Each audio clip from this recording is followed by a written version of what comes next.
wear black robes, and how that when you graduate you wear a black robe because that's the Saturnalian and what Saturn is. Now, I'd already had a little bit of education into astrology, so I know that each planet has its purpose, and Saturn is the matrix, it's Father Time.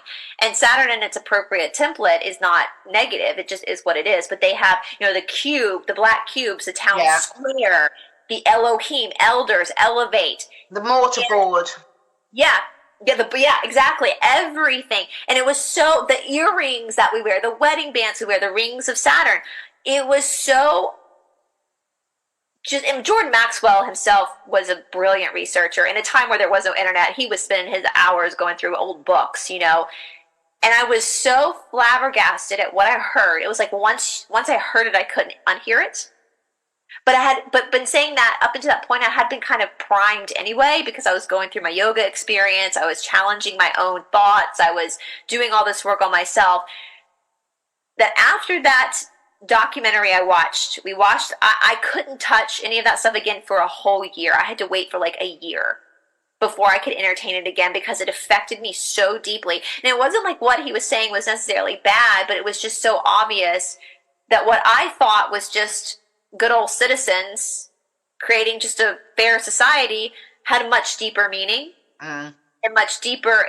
And since that meaning was hidden, and again, not everything about Saturn is bad, right? Wedding bands aren't a bad thing.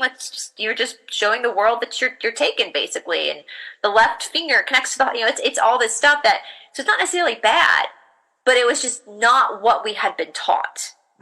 And it was so overwhelming and that it took me. And then after that, Mr. T, I remember I was in India for the 2016 competition, we'll say, for certain platforms. And it was the first competition that I did not participate in. And my parents were so mad about that. I was raised right when I turned 18, I was taken to the courthouse. Now I think you can do it at the DMV, but then we went to the courthouse. First thing my parents did with me was register me to vote because that was important. My mother, I had ancestors that fought for women's suffrage. Like, it was my mother really, this important that people have fought for you to have this right. You need to take advantage. This is your right. And so that's the first thing I did was register. And that was the first, we'll say, competition that I didn't participate in because I was so confused at that point. Here we had Hillary and Mr. T. And I knew I did not like Hillary, but the media was spinning this story about Mr. T that was concerning to me as well. And so I just backed out. But then after that competition happened the next day, we were in India. I remember waking up, going to a little cafe, and the TV was on. And everybody was all upset in the cafe that Mr. T had won. But my boyfriend and I sat there, and we were both really quiet. And as we left, I said to him, I was like, I'm actually kind of feeling good about this. And my boyfriend said, me too. I'm feeling like this might be a good thing. And so we kept our mouth shut. And then, of course, after that, we started looking more and more deep into it, that this was all a smear campaign, that this, of course, when 2020 rolled around, that is exactly who I put my bid in for. I'm trying to be careful how I say that. And then, of course, this last one as well. For those of you listening to the podcast, YouTube is still very censored, and both of us have lost channels over this, so that's why we've been really careful with the wording.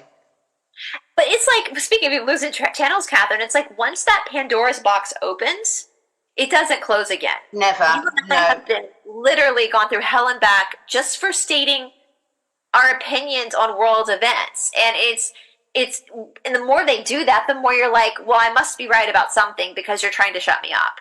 Yeah.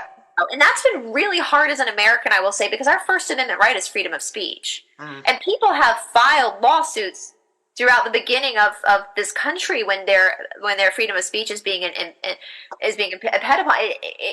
But the fact that this is happening, like the censorship is happening, that was a huge blow for me as an American. We talk about other countries having banned books. In America, we were taught, well, we don't ban books here in America because we're for the people. But then I'm seeing in our modern society all of these people being censored.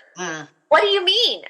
This is the same as banning books. This is the same as burning books. This is and then when I started going through the missing books of the Bible, that was a whole other battle, and not from the powers that be, but from the truthers. Yeah. The truthers would get online and talk about how Facebook was putting them in Facebook jail for misinformation about certain protocol with medicine, we'll say, or again, being careful. but then they would tell me that I needed to go to hell because and I shouldn't be allowed to read these missing books of the Bible. Well, that's censorship. You can't say that you're anti-censorship, but then want to censor things. Exactly. And I am so anti-censorship that I think let everything out. Let the bad ideas out. Because if we can see every idea, I believe most people, if they can see every idea, will make a better decision. Of course, we're always going to have bad people in the world, but you can't, if you're a Christian, you can't say you're anti-censorship if you still want the missing books to be banned, because that's censorship. That's book burning. That's what we'll say the Yahtzees did. I know for your podcasters, we can't say the N word either, which is the Yahtzee. Yeah, we'll say it now on YouTube, the Nazis. I think it's so interesting, isn't it? I mean, as you say, once you see these things, then it snowballs into areas of life you haven't even questioned before.